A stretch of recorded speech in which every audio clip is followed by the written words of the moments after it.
बिस्मिल्लाहिर्रहमानिर्रहीम। आज का जो हमारा लेक्चर है वो जेनेटिक एल्गोरिदम के ऊपर है और जेनेटिक एल्गोरिदम ने उसको स्टडी करना है और ये एल्गोरिदम हमारा इस्तेमाल होता है ऑप्टिमाइजेशन के लिए। सो हमारी जो आउटलाइन है, जो लेक्चर की आउटलाइन, हम जिस तरह इसको फॉलो अप करेंगे वो कुछ ऐसे होगी कि हमने बायोलॉजिकल एस्पेक्ट्स देखने हैं जेनेटिक एल्गोरिदम के, और फिर उसकी हमने मैथमेटिकल फॉर्मुलेशन देखनी है कि जब आप जेनेटिक एल्गोरिदम को अप्लाई करते हैं तो आप किस तरह उसको लेके चल रहे होते हैं। देन इसमें हम फिटनेस फंक्शन देखेंगे कि जो नए जीन्स क्रिएट होते हैं वो किन बेसिस पे क्रिएट होते हैं, और उसके अंदर हमारे पास दो तरह के प्रोसेसेस होते हैं न्यू जीन्स की ट्रांसफॉर्मेशन के। एक को हम कहते हैं क्रॉसओवर और दूसरा हमारे पास म्यूटेशन है। ये दोनों प्रोसेसेस हम स्टडी करेंगे और एंड के ऊपर मैं आपके साथ एक प्रोग्राम शेयर करूंगा जिसके अंदर ये तमाम जो हमारे बायोलॉजिकल एस्पेक्ट्स हैं जेनेटिक एल्गोरिदम के वो इम्प्लीमेंटेड होंगे, और उसमें मैं अपना जो नाम है या आप में से किसी एक का नाम लिखकर सिस्टम को हम देंगे और सिस्टम क्या करेगा, नंबर ऑफ जो जीन्स हैं वो क्रिएट करेगा। उसके इसमें जो जीन्स होंगे वो अल्फाबेट्स होंगे और उन अल्फाबेट से वो कोशिश ये करेगा कि वो वाला जीन क्रिएट हो जाए जिससे आपका या मेरा नाम जो लिखा हुआ है वो रीजनरेट होकर आ जाए। हम उसमें देखेंगे जो नंबर ऑफ आइट्रेशन है वो हमारे पास किस तरह की, जो हम यहाँ पे स्टडी कर रहे हैं इसको किस तरह उसके साथ ट्रांसफॉर्म किया जा सकता है। So starting with the biological aspect. So सबसे पहले हम हिस्ट्री को देखते हैं कि ये जो जेनेटिक एल्गोरिदम है इसका जो आपको कॉन्सेप्ट मिला वो कैसे मिला। 1962 में जॉन हॉलैंड ने एक बुक जो है वो राइट की थी, दैट वाज अडेप्टिव सिस्टम। तो जेनेटिक एल्गोरिदम में जो सबसे ज्यादा इंपॉर्टेंट चीज है वो ये है कि आपके पास जितने भी जीन्स क्रिएट होते हैं वो इस बेसिस पे क्रिएट होते हैं कि सर्वाइवल ऑफ द फिटेस्ट का जो फंक्शन है, यानी कि जो फिट होगा वो सरवाइव करेगा और जो फिट नहीं होगा वो डिस्ट्रॉय हो जाएगा। ये डार्विन की जो थ्योरी है, थ्योरी ऑफ एवोल्यूशन, वहां से कॉन्सेप्ट लिया गया। तो 1962 में जॉन हॉलैंड की जो बुक है अडेप्टिव सिस्टम, वहां से इसका आगाज होता है इस चीज का कि जो आपका जो आर्टिफिशियल जेनेटिक एल्गोरिदम है उसका आगाज होता है और उसको आप इम्प्लीमेंट किस तरह कर सकते हैं कंप्यूटेशन पे, इस पे थॉट एक प्रेजेंट की जाती है एडेप्टिव सिस्टम्स की फॉर्म में। देन इन 1975 एक और बुक आई, उसका नाम था adaptation in neural and artificial system. इसका मतलब ये है कि अब आपके जो जेनेटिक एल्गोरिदम है वो यूज किए गए ताकि आपके जो न्यूरल नेटवर्क है उसकी जो जनरेशन ऑफ वेट्स होते हैं, जो थीटा हम जनरेट कर रहे होते हैं, उसको ऑप्टिमाइज किया जाए उस प्रोसेस को। अगेन ये वाला जो काम था, जो रिसर्च थी, ये भी हॉलैंड ने ही बेसिकली प्रेजेंट की थी, लेकिन इसमें इसके जो स्टूडेंट्स भी थे और कोलीग्स भी थे उन्होंने मिल के बेसिकली एक बुक जो सी है वो ट्रांसफॉर्म की थी। पब्लिकेशन रिसर्च की बेसिस के ऊपर ये थी, that was adaptation in natural and artificial system, that was year 1975। तो इससे आगे चलते हैं, हमारे पास मिड 1980s में जेनेटिक एल्गोरिदम को बकायदा एक सब्जेक्ट के तौर पे लिया गया और इसकी स्टडी जो उनसी है वो फिर की गई। इन 1992 जॉन कोजा ने इसको यूज किया और फिर इसको इस्तेमाल किया जेनेटिक प्रोग्रामिंग के तौर पे। अब जेनेटिक प्रोग्रामिंग में जो हमारे पास ज्यादा मेथड यूज हो रहे होते हैं वो इस बेसिस पे होते हैं कि आपके पास जो प्रोग्राम्स हैं वो क्या करेंगे, इवॉल्व करेंगे, यानी कि न्यू प्रोग्राम्स जो उनसे हैं वो जनरेट होंगे। किस काम के लिए जनरेट होंगे, ताकि वो सर्टन टाइप ऑफ टास्क को अचीव कर सकें। फॉर एग्जाम्पल, एक फेमस एग्जाम्पल आपको मिलेगी कि आप एक रिजिड बॉडी जो उनसी है वो लें, और जो रिजिड बॉडी है उसको आपने लेट से कि एक जो हिल है उससे क्लाइंब करवाना। अब ये रिजिड बॉडी को मूव करना आपके लिए बहुत ज्यादा टफ है, तो जेनेटिक एल्गोरिदम क्या करेगा, पहले इसको लेके चलेगा, उसके रिजल्ट्स उसको नहीं मिले तो वो रिजिड बॉडी को क्या करेगा, ट्रांसफॉर्म करेगा। फॉर इंस्टेंस मैं इसको इरेज करता हूँ, तो next shape could be like that. अब क्या हुआ है, अब ये हुआ है कि इसकी एक साइड जो सी है वो क्या हो गई है, थोड़ी सी गुलाई में आ गई है। ठीक है, अगेन अब फिर कोशिश की जाएगी कि इसको क्लाइम किया जाए। देन अगेन जो प्रोसेस है वो हमारे पास बन जाएगा और अल्टीमेटली जो उसकी फाइनल प्रोडक्ट होगी वो एक राउंड ऑब्जेक्ट होगा जो इस रिजिड बॉडी से क्या हुआ है, डेवलप हुआ है, जिसको लेकर आप क्या कर सकते हैं, एक हिल को क्लाइम कर सकते हैं। तो ये एक जेनेटिक प्रोग्रामिंग का एस्पेक्ट है। एक हमारे पास जो एग्जाम्पल है वो मौजूद है।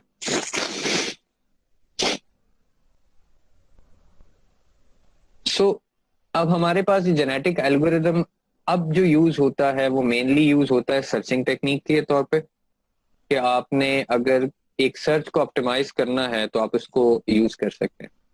अगेन, आपने अप्रोक्सीमेट सॉल्यूशंस देने हैं। जिस तरह अगर आप पिछली एग्जांपल को देखें तो हमारे पास वो एग्जैक्ट राउंड नहीं था जो मैंने यहाँ पे क्रिएट किया था, बट हम अप्रोक्सीमेटली राउंड ऑब्जेक्ट के करीब पहुंच गए थे कि जिससे उसका जो सोल्यूशन है वो ड्राइव हो सकता है। देन इसको कैटेगराइज किया जाता है जेनेटिक एल्गोरिदम को ग्लोबल सर्च ह्यूरिस्टिक के तौर पर।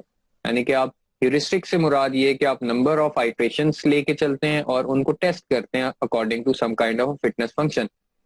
और अगर आपकी सेटिस्फेक्शन होती जाती है तो वो तमाम हिट एंड ट्रायल मेथड्स आपके रूल में ट्रांसफॉर्म हो जाते हैं। जिस तरह अगर मैं इसको यहाँ पर थोड़ा सा लेके चलूं ह्यूमन कंप्यूटर इंटरेक्शन की साइड पर, तो हमारे पास ह्यूरिस्टिक अप्रोचेस में से एक अप्रोच ये है कि आपके पास जो मैक्सिमाइज का बटन होता है, आइकन होता है, और मिनिमाइज का होता है और क्लोज का होता है, तो आपको टॉप राइट पे नजर आ रहे होते हैं। This is the heuristic approach के नेक्स्ट टाइम जो भी इस तरह का इंटरफेस डेवलप करेगा वो इन बटन्स को राइट साइड पे ही रखेगा। तो इस तरह से हमारे पास ह्यूरिस्टिक्स जनरेट होते हैं। और जो पर्टिकुलरली काम करता है जेनेटिक एल्गोरिदम या एवोल्यूशनरी मेथड्स के ऊपर काम करता है। अब जो एवोल्यूशनरी मेथड्स है इनसे क्या मुराद है? इनसे मुराद ये है कि जिस तरह ह्यूमन की बॉडी के अंदर नंबर ऑफ जीन्स कनेक्ट होते हैं, कनेक्ट होने के बाद म्यूटेशन का, क्रॉसओवर का जो एक हमारे पास मेथड यूज होता है, उससे न्यू जीन्स क्रिएट होते हैं। अब जो न्यू जीन्स क्रिएट होते हैं वो अपने पेरेंट्स की प्रॉपर्टीज को क्या करते हैं? इनहेरिट करते हैं।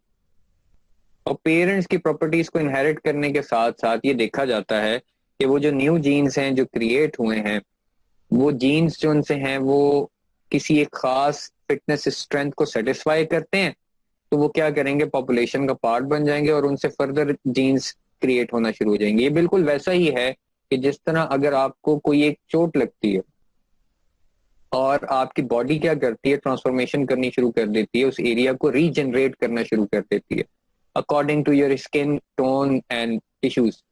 अल्टीमेटली क्या होता है? कुछ अरसे के बाद आपका वो जख्म जो सा है वो भरना शुरू हो जाता है। ये क्या होता है? ये आपके एवोल्यूशनरी प्रोसेस हो रहा है, नंबर ऑफ जीन्स क्रिएट हो रहे हैं।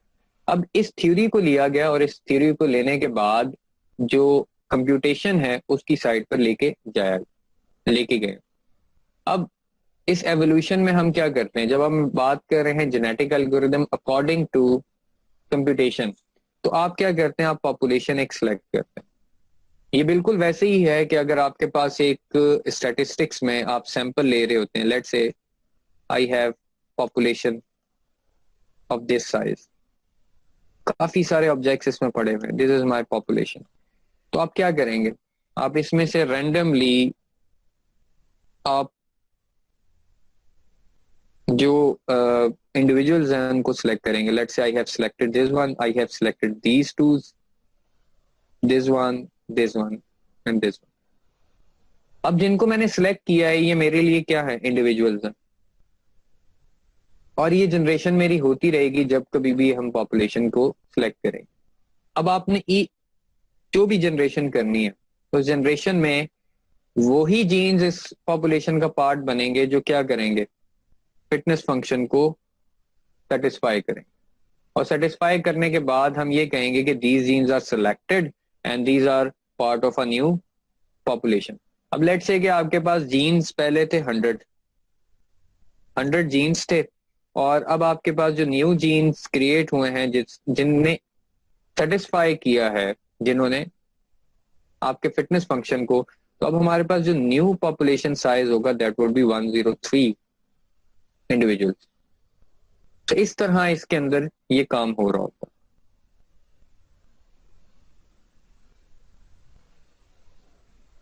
So we have now new population, हमारे पास नई पॉपुलेशन आ गई है। अब आपने नेक्स्ट आइट्रेशन करनी है। अब सवाल ये पैदा होता है कि ये प्रोसेस कभी ना कभी तो रुकता है।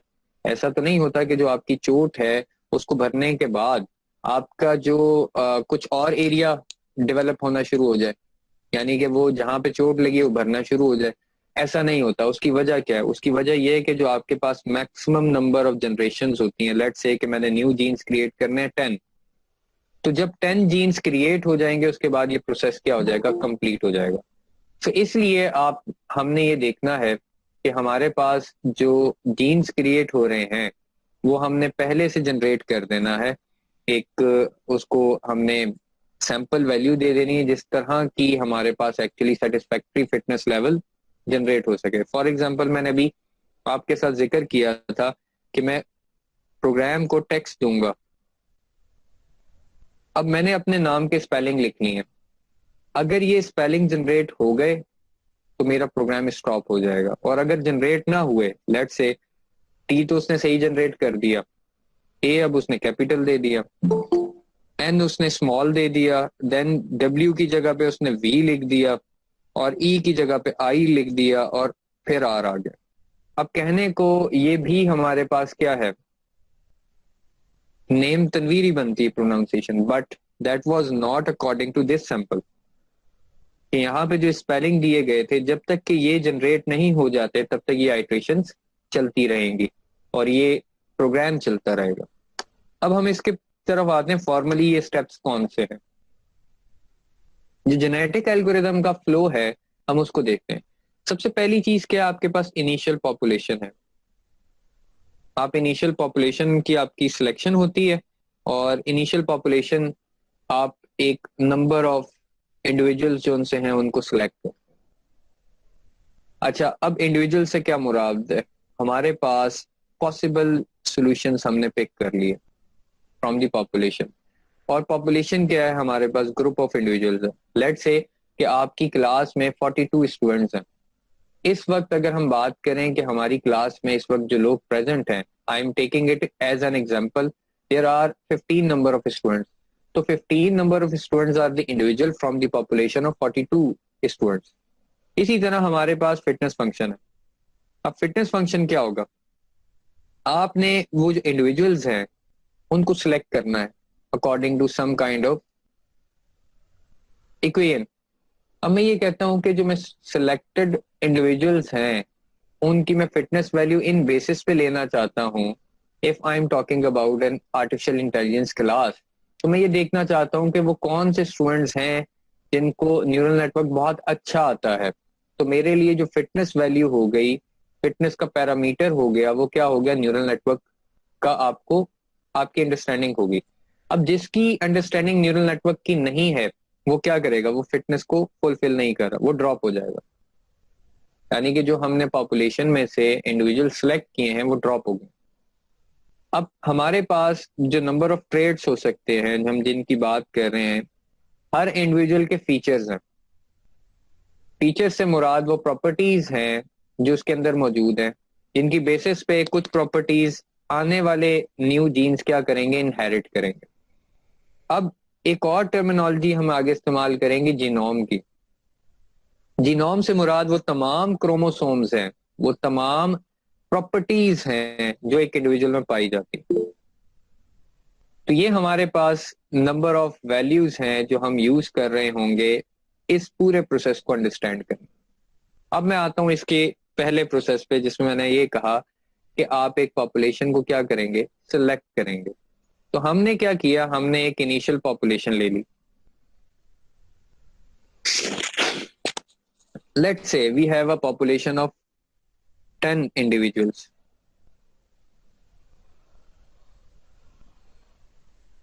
ये मेरी क्या है? ये पॉपुलेशन है। अब इस 10 इंडिविजुअल्स में से हमने क्या करना है? हमने सबसेट लेना है। अब सबसेट क्या करते हैं आप? सबसेट वो होता है जो टोटल वैल्यूज को भी अगर आप लेना चाहें आप ले सकते हैं। आप उनमें से कुछ वैल्यूज को लें तो वो तमाम वैल्यूज जो कि आपकी मौजूद हैं उनका ही एक छोटा सा हिस्सा होगा, इंडिविजुअल्स होंगे। तो हमने क्या किया? हमने ये 5 वैल्यूज एज अ इंडिविजुअल इनका सबसेट ले लिया। और जब हमने इनिशियल पॉपुलेशन में से ये 5 वैल्यूज ले ली तो हमने उन वैल्यूज को यहाँ पे लिख दिया। अब ये समझने वाली बात है कि x1 एक्चुअली क्या है। x1 बराबर है 11 के। 11 इज अ डिजिट। x2 किसके बराबर है जी? x2 बराबर है 7 के, 7 इज अ डिजिट। x3 किसके इक्वल है?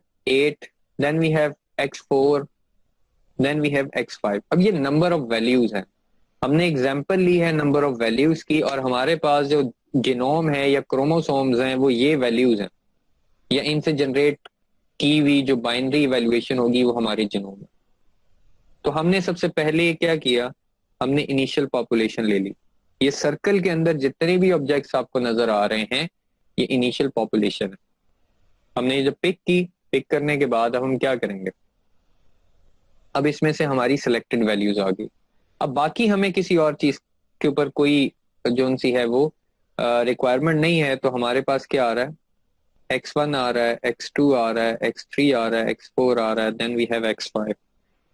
अब हमने इनपुट तो कर ली वैल्यू, अब हमने ये देखना है कि हमने फिटनेस फंक्शन अप्लाई करना है। And what we have a fitness function. हमारा फिटनेस फंक्शन क्या है? फिटनेस फंक्शन हमारे पास है, सबसेट हमने ले लिया है। हमारे पास जो फिटनेस फंक्शन है वो ये है कि अगर हमारे पास इन इंडिविजुअल्स को यूज करने के बाद जो फंक्शन है एफ ऑफ एक्स वो बराबर है x square plus 3x plus 5 के। तो अगर हम इसमें वैल्यू पुट करें, x1 की 11 पुट करें, तो अगर हमारा आंसर इक्विवेलेंट टू 100 आता है, यानी कि इक्विवेलेंट से मुराद ये है कि प्लस माइनस 1, आइदर 99 और 101, अगर ये हमारे पास ये वैल्यू आ जाती है तो इसका मतलब ये है कि वो जो हमने वैल्यू ली है एज एन इंडिविजुअल वो फिट है।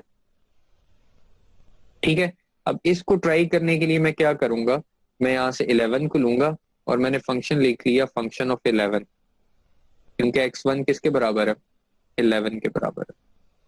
फंक्शन ऑफ 11 हुआ तो ये क्या हो गया, 11 स्क्वायर हो गया, प्लस ये 3 इंटू 11 हो गया, प्लस 5।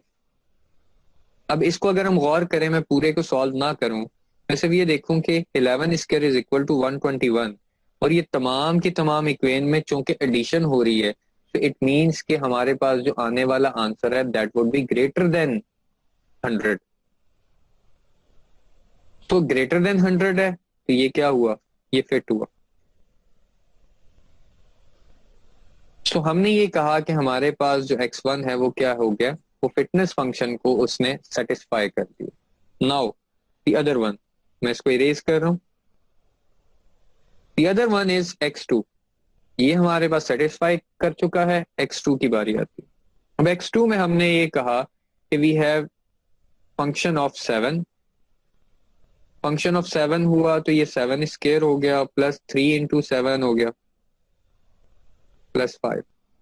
अब इसको हमें पूरे को सॉल्व करने की जरूरत है। उसकी वजह यह है कि 7 square is equal to 49 plus 72 into 3 equal to 21 plus 5, that is actually less than, ये हमारे पास इक्वेशन बनती है that is 70 and 75, 75 is actually less than 100, तो ये तो सेटिस्फाई नहीं कर रहा, तो this one is not fittest. अब हम आते हैं तीसरी वैल्यू की तरफ, वी हैव 8। सो हमारे पास फंक्शन बना f of 8 is equal to 8 square plus 3 into 8 plus 5 which is equal to 64 plus 24 plus 5 which is again equal to, इसको अगर हम देखें ये हमारे पास बन गया 88 plus 5 equal to 93, that is again less than 100, so ये भी डिस्कार्ड हो गया।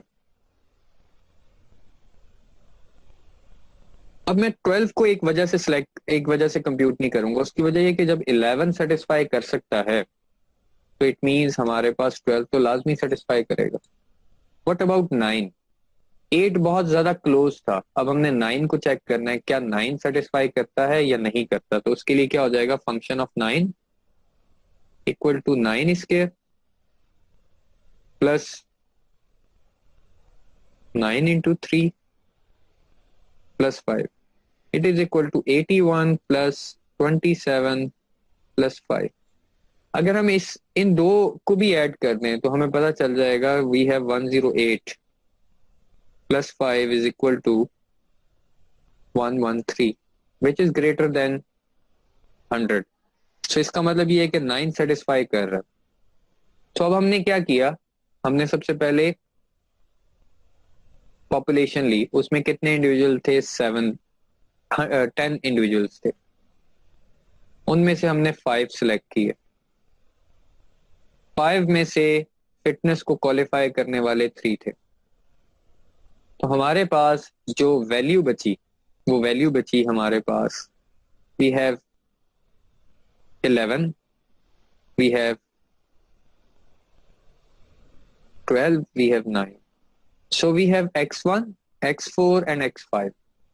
तो हमारे पास x1, x4 एंड x5 जो मौजूद है, उसके ऊपर अब हमने फंक्शन अप्लाई करने।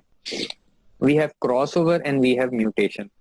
सो हम सबसे पहले ये देखते हैं कि क्रॉस ओवर क्या होता है और कितनी टाइप के होते हैं। So we have cross over, एक को हम कहते हैं सिंगल पॉइंट क्रॉस ओवर और एक को कहते हैं हम multi point cross over. Cross over से पहले मुराद क्या है, हमारे पास एक जीन है ए और एक जीन हमारे पास बी है।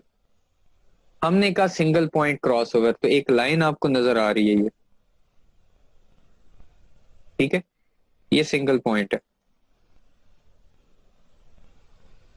इसका मतलब ये है कि ये हिस्सा ए का, ये एक जीन में ये आएगा और पॉसिबली दूसरा ये हिस्सा आ सकता है। तो इसको अगर हम यहाँ पे देखें तो हमारे पास ए में इतना हिस्सा आ रहा है जहां से आपने कट किया और बकाया हिस्सा उसमें बी का आ रहा है। दिस इज योर जनरेटेड या न्यू जीन। इसी तरह हमारे पास एक और जीन प्रोड्यूस हुआ, दिस वन। इसका जो पहले वाला हिस्सा है वो बी से आया और ये हिस्सा सी से, ये हिस्सा ए से आया। सो इट मीन्स हम ये कहें कि इन दोनों ने जो प्रॉपर्टीज हैं वो क्या की हैं, इनहेरिट की है। जो इनहेरिट की हैं उनमें ये जो जीन है, let's say we call that gene as x1 and this x2। जो x1 है उसमें ज्यादा जो फीचर्स हैं, ट्रेड्स हैं, वो किसके हैं, ए के हैं। और यहाँ पे जो ज्यादा ट्रेड्स हैं, प्रॉपर्टीज हैं, वो किसके हैं, बी के। तो ये हमारे पास है जी सिंगल पॉइंट क्रॉसओवर। अब हम आते हैं मल्टी पॉइंट क्रॉसओवर की तरफ। जो हमारा मल्टी पॉइंट क्रॉसओवर है उसमें हम एक जीन को दो जगह से क्या करते हैं, स्प्लिट करते हैं। We have this line and we have this line, और उसके बाद हम उसको यूज करते हैं। लेट्स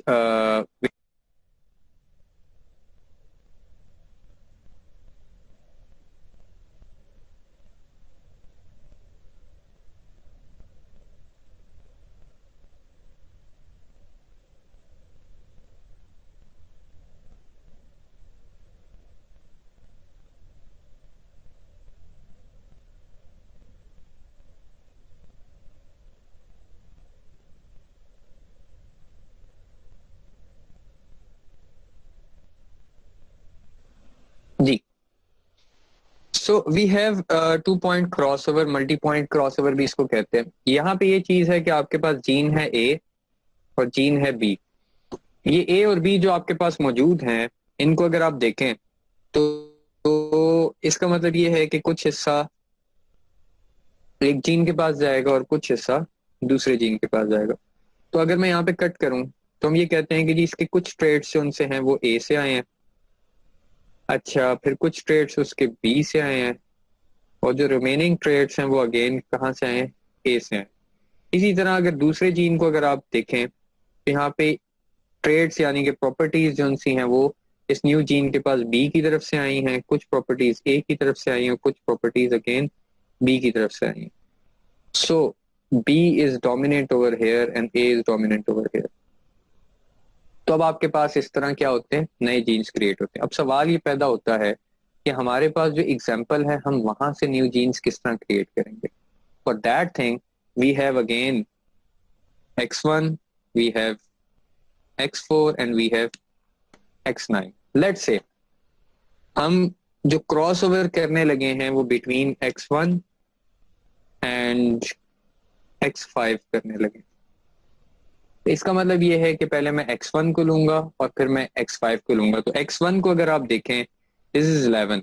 इसको बाइनरी में अगर हम कन्वर्ट करें, वी हैव 1 2 4 एंड 8।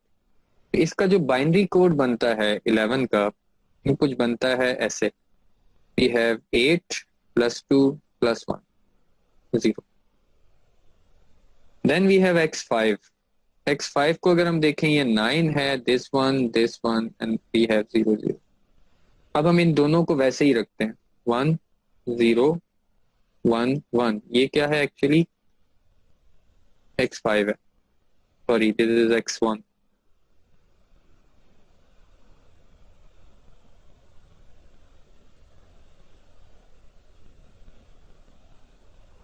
इसी तरह हमारे पास है जी 1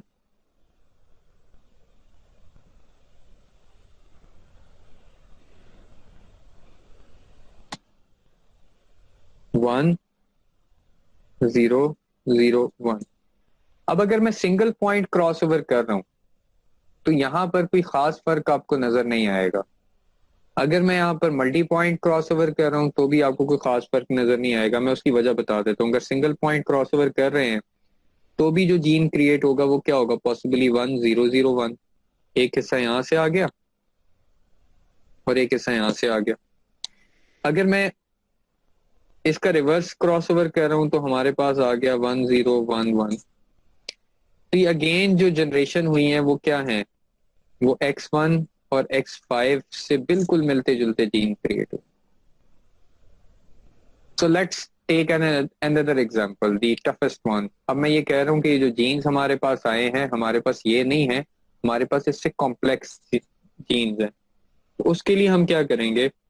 हम यहाँ पर let's say we have x11 और ये मेरे पास है जी लेट्स से 128, और जो सेकंड मेरे पास है उसको हम कहते हैं, एक हमारे पास जीन है लेट्स से के x12 और वो है जी 1 0 1। अब क्या होगा? अब इनको कन्वर्ट करना है हमने, इनकी बाइनरी फॉर्म देखनी है। तो बाइनरी फॉर्म देखने के लिए हम क्या करते हैं? हमें 128 का तो पता है कि 128 कैसे जनरेट होगा। तो we have 1 2 4 8 16 32 64 128। So this is 1 0 0 0 0 0 4 0। ये इजी था। What about 101? 101 में हमारे पास 64 + 32 आ गया 96, एंड 96 एंड 5 वी हैव 101। अब यहां पर अगर आप मल्टी पॉइंट क्रॉस ओवर करते हैं, let's say we have this point and we have this point, तो अब हमारे पास न्यू जीन क्रिएट होने की पॉसिबिलिटी बहुत ज्यादा है। जिस तरह अगर मैं यहां से पहले ले लूं 1 0 0 एंड देन मेरे पास आ गया जी 0 0 1 एंड देन लास्ट में मेरे पास अगेन 0 0 आ गया। तो ये हमारे पास जो न्यू जीन क्रिएट हुआ, अगर आप इसको ट्रांसफॉर्म करें, we have 128 and then we have 128 + 4 it is 132 and 132। तो हमारे पास जो न्यू जीन क्रिएट हुआ 132 हुआ, जो कि ना तो 128 है ना 101। तो अगर हम इस पे फिटेस्ट फंक्शन अप्लाई करेंगे, this is the fittest one, actually surpassing it's parent. तो इस तरह हमारे पास जो क्रॉस ओवर का फंक्शन है वो जनरेट होता है। तो यहाँ पर एक और हमारे पास फंक्शन है जिसको हम क्या कहते हैं? म्यूटेशन। म्यूटेशन के लिए हमारे पास एक और एग्जांपल। म्यूटेशन में आपके पास दो जीन्स इन्वॉल्व नहीं होते, आपके पास सिंगल जीन होता है, और सिंगल जीन में हमारे पास म्यूटेशन अप्लाई होती है, रीऑर्डरिंग। इसको हम क्या कहते हैं? This is the reordering of the list. Again हम जो एग्जांपल लेके चल रहे हैं ये बाइनरी हमारे पास नंबर है जिसकी एग्जांपल ले रहे हैं, तो इसमें हमने क्या किया, हमारे पास लेट्स से कि ये x15 था, और जो x15 था वो था हमारे पास 0 1 1 1 1, यानी कि 0 टेट्रा 1 00 11। तो ये हमारे पास पहले एक नंबर मौजूद था, इसको हम देखने के लिए कि एक्चुअली किसके बराबर है हम यहाँ पे लिख लेते हैं 8 16 32 64 1 to 8। so 64 plus 32 96 plus 16 112 112 plus 8 120 121। so this was 121। अब आपने इसको रीऑर्डर किया, रीऑर्डर करने के बाद इस जीन को यहाँ पे ट्रांसफॉर्म कर दिया और इसको यहाँ पे कर दी। अब इस रीऑर्डरिंग से जो न्यू नंबर हमारे पास जनरेट हुआ that is 128, that is 64 plus 16 plus 8 plus 4 which is equal to this is 16 plus 64 80। we have 80 plus 8 plus 4, we have 92 actually। तो ये जीन हमारा किस में कन्वर्ट हो गया 92।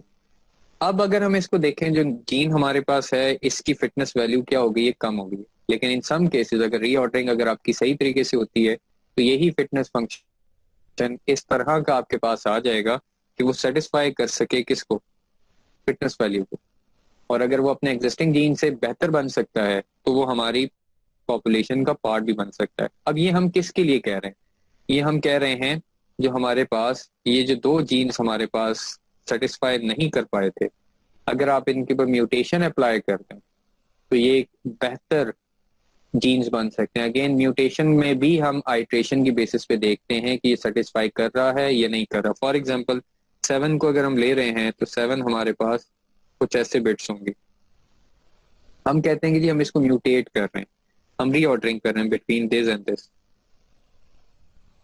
इससे क्या होगा, 1 आ जाएगा, यहाँ पे 0 आ जाएगा। अब हमारे पास जीन क्या बना, ये एक्चुअली क्या है, वी हैव 8 प्लस 4 प्लस 1, ये 13 हमारे पास आ गया। सो अब हम ये कह सकते हैं कि जो हमारे पास 7 था वो म्यूटेट होके 13 बन गया, and 13 is the fitness, is satisfying the fitness value. तो ये हम हमारे पास फिटनेस वैल्यू आ गई। अब ये क्या होगा, ये पॉपुलेशन का पार्ट बन जाएगा। मैंने पहले लिए थे 10 जीन्स, उनमें से हमने सिलेक्ट की पॉपुलेशन 5, पहले हमारे पास 10 थे, फिटनेस फंक्शन के बाद हमारे पास आ गए 3 और हमारे पास जनरेशन हो गई और हमारे पास आ गए जी 10 प्लस 3 इक्वल टू 13। हमने न्यू जीन क्रिएट करने हैं लेट्स से कि 20। अब अगली आइट्रेशन होनी है, तो अगली आइट्रेशन में अगेन अब हमारे पास जो जीन्स थे वो 10 नहीं है, वो एक्चुअली 13 है जो पॉपुलेशन में मौजूद है। उनमें से सिलेक्ट होंगे कुछ genes, as an individual subset आप लेंगे, सबसेट को आप इवेलुएट करेंगे फिटनेस फंक्शन के बेसिस पे, और ये जब तक कि आपके टोटल नंबर ऑफ जीन्स वो 20 ना हो जाएं तब तक ये प्रोसेस क्या होता रहेगा, रिपीट होता रहेगा। And when you have 20 genes ये प्रोसेस आपका क्या हो जाएगा, एंड हो जाएगा। This is whole genetic algorithm. So अब इसकी एप्लीकेशंस क्या हैं, ये आपके पास जो जेनेटिक एल्गोरिथम है ये इस्तेमाल कहाँ पे होता है। गैस पाइपलाइनिंग, मिसाइल इवेन जो आपके पास सिस्टम्स हैं यहाँ पे इनकी बहुत ज़्यादा एप्लीकेशन है, क्योंकि आपके पास जो इन्वायरमेंट है उसकी प्रॉपर नो हाउ नहीं होती तो वो जनरेट करता है, प्रॉक्सिमिटी के करीब जाता है, ऑप्टिमाइजेशन आपको मिलती है। एयरक्राफ्ट डिज़ाइन के अंदर आपको इसकी एप्लीकेशंस नजर आएंगी। जो कीबोर्ड की कॉन्फ़िगरेशन है, अब कीबोर्ड की कॉन्फ़िगरेशन से क्या मुराद है, आपके जहन में अगर ये क्वेश्चन कभी आया हो कि हमारे पास जो क्वेट्री कीबोर्ड है यही क्यों है, क्वेटी कीबोर्ड ही क्यों है, क्योंकि ये अल्फाबेटिक ऑर्डर जो उनसा वो असेंडिंग भी हो सकता था। ये ऑर्डर कैसे जनरेट हुआ, ये ऑर्डर इस तरह जनरेट हुआ है कि नंबर ऑफ आइट्रेशंस पे ये देखा गया है कि आपके पास वो कौन सा बेस्ट पॉसिबल कम्बिनेशन है जिससे आप ज्यादा से ज्यादा वर्ड्स क्या कर सकें, टाइप कर सकें इजीली। ये वाहिद कॉम्बिनेशन था जिससे आपके पास जो ऑप्टिमाइज सोल्यूशन आता था कि अगर आप कीबोर्ड का कॉम्बिनेशन ये रखते हैं, कीज को इस तरह रखते हैं, तो आप ज्यादा बेहतर तरीके से टाइपिंग कर सकते हैं, नंबर ऑफ वर्ड्स इजीली आप क्या कर सकते हैं, टाइप कर सकते हैं। फॉर एग्जाम्पल, आपने ये चीज ऑब्जर्व की होगी कि आपके पास बहुत ज्यादा इस्तेमाल होने वाले characters A, S, D, F ये इकट्ठे आ रहे हैं, और इनसे मिलते जुलते जो अल्फाज होंगे वो आप ऊपर देखें तो आपको ई नजर आ रहा होगा अपने कीपैड में, डब्ल्यू नजर आ रहा होगा, आपको टी नजर आ रहा होगा। तो आपकी जो कीबोर्ड की कीज हैं ये बहुत करीब करीब इसलिए हैं इस खास कॉम्बिनेशन में कि ये बहुत ज्यादा इस्तेमाल होती है। Then we have game playing, poker है, ये चेकर्स है। इन दोनों में आपको जो गेम में जो आपका जो अपोनेंट होता है, पीसी होता है, वो आपके खिलाफ जो प्ले कर रहा होता है, कार्ड्स प्ले कर रहा होता है, उसमें उसको जो ऑप्टिमाइज सोल्यूशन मिल रहा होता है वो जेनेटिक एल्गोरिथम से मिल रहा होता है। Then we have encryption and decryption, यहाँ पे इसकी बहुत ज्यादा आपको एप्लीकेशंस नजर आएंगी। रोबोटिक्स में ट्रेजेक्ट्री प्लानिंग के लिए इसका बहुत ज्यादा इस्तेमाल है। So that was all from genetic algorithm. तो आज हमने क्या पढ़ा? आज हमने बायोलॉजिकल एस्पेक्ट्स को स्टडी किया, हमने मैथमेटिकल फॉर्मुलेशन देखी कि जेनेटिक एल्गोरिदम को अगर आपने यूज करना है तो आप कैसे यूज कर सकते हैं। Then we have fitness function, then we have cross over and mutation, and then अब हम जाएंगे पाइथन के प्रोग्राम की तरफ जहां पर हम ये देखेंगे कि जो हमारा बनाया हुआ फिटनेस फंक्शन है ये किस तरह नेम्स को जनरेट कर रहा है। तो थ्योरी की साइड से इतना ही। इनशाला अभी हम थोड़ी देर में आफ्टर 5 मिनट्स हम जाएंगे पाइथन के प्रोग्रामिंग की तरफ। तो तब तक के लिए अपना ख्याल रखें। अल्लाह हाफिज। ठीक है। ये जो जेनेटिक वेक्टराइजर है ये रॉजर एल्सिंग ने बनाया हुआ है। इसमें असल में उस आप एक क्या कहते हैं सोर्स इमेज देते हैं। सोर्स इमेज देने के बाद उस सोर्स इमेज के बेसिस के ऊपर वो क्या करता है अपना फिटनेस फंक्शन बनाता है, नंबर ऑफ पॉलीगॉन्स को जनरेट करता है, और अगर वो पॉलीगॉन्स उस फिटनेस फंक्शन को पूरा करती हूँ तो वो उसको इमेज का पार्ट बना लेता है। अब मैं इसको स्टार्ट करने लगा हूँ, आप इसकी जनरेशन देखिएगा। अब ये पॉलीगॉन्स को क्या कर रहा है, बढ़ता जा रहा है। और बहुत सारी जनरेशन के बाद अगर आप यहाँ पे मैं इसको स्टॉप करता हूँ लेट्स से, आप यहाँ पे देखें इसने जनरेशन कितनी की है 1037, और सिलेक्ट कितनी हुई है 393। ठीक है, इसका मतलब ये है कि जो फिटेस्ट थी वो मौजूद रही, और जो फिटेस्ट नहीं थी वो बीच में से क्या होती गई, डिस्कार्ड, और जो फिटेस्ट थी इसका पार्ट बन गई। और जब ये खास लेवल तक पहुंचेगा तो ये स्टॉप हो जाएगा।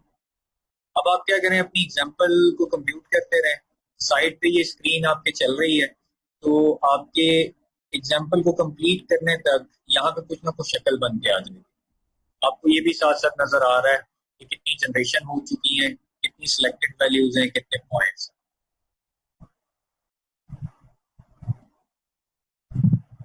ठीक है जी, डिफरेंट एक्स की वैल्यूज के साथ आप इनको कंप्यूट करें, और अपना फिटनेस फंक्शन भी अलग से बनाएं। मैंने तो एक्स के प्लस 3 रखा था, आप कुछ और रख के कर सकते हैं।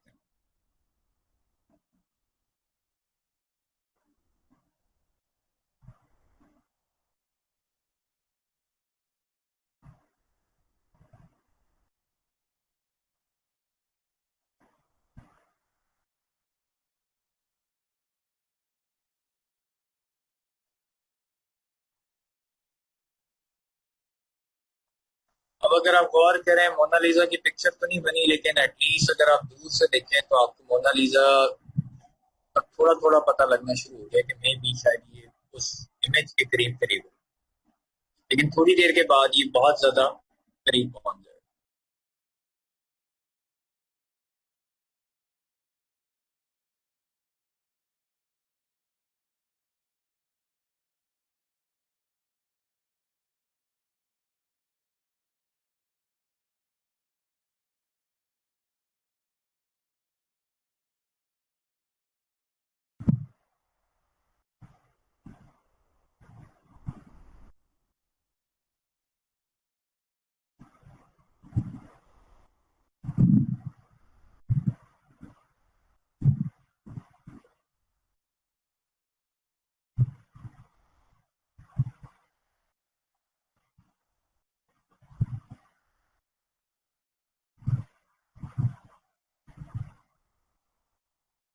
यहाँ पे मैं आपको स्टॉप करके दिखाता हूँ जनरेशन कितनी हुई है 11,257 और उसमें सिलेक्ट कितनी हुई है 2,401।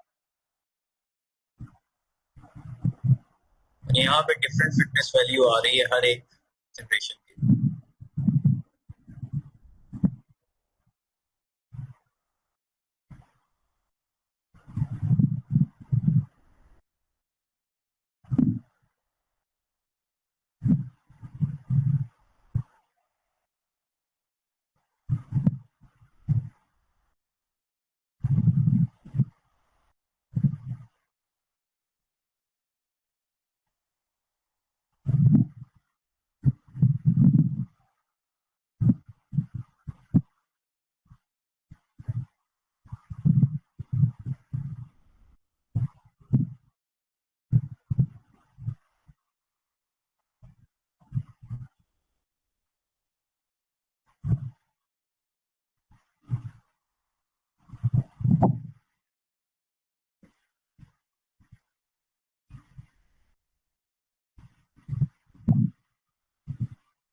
ये चूंकि ऑप्टिमाइजेशन प्रॉब्लम है तो यहाँ पे ऑप्टिमाइजेशन के बेसिस के ऊपर एक इमेज को लर्न करके नई इमेज बनाई जा रही है। तो इस तरह आपको मल्टीपल एग्जांपल्स जो सी की मिल भी जाएंगी। एक मेरे पास पाइथन की गेम की एग्जांपल थी, लेकिन उसको अभी हम नहीं करेंगे। किसी और वक्त में मैं आपके साथ जो है ना वो शेयर कर दूंगा कि किस तरह पाइथन का इस्तेमाल करते हुए आप इस तरह की गेम बना सकते हैं जिसमें आप एनिमी है उसकी जनरेशन होती रहे जीन्स की और आपने क्या करना है उनको किल करना, उनकी जनरेशन नहीं होने देनी। और कंप्यूटर का ये काम होगा कि वो नंबर ऑफ जीन्स क्या करता रहे, क्रिएट करता रहे ऑप्टिमाइज करके पहले से ज्यादा बेहतर। इस तरह आप क्या कर सकते हैं अपने पास FIP में भी इसका इस्तेमाल कर सकते हैं और बहुत अच्छी गेम बना सकते हैं। और उसके अंदर आपके पास जो सी थ्योरेटिकल और जो एक्सप्लेनेशन होगी वो बहुत ज्यादा स्ट्रॉन्ग बन जाएगी।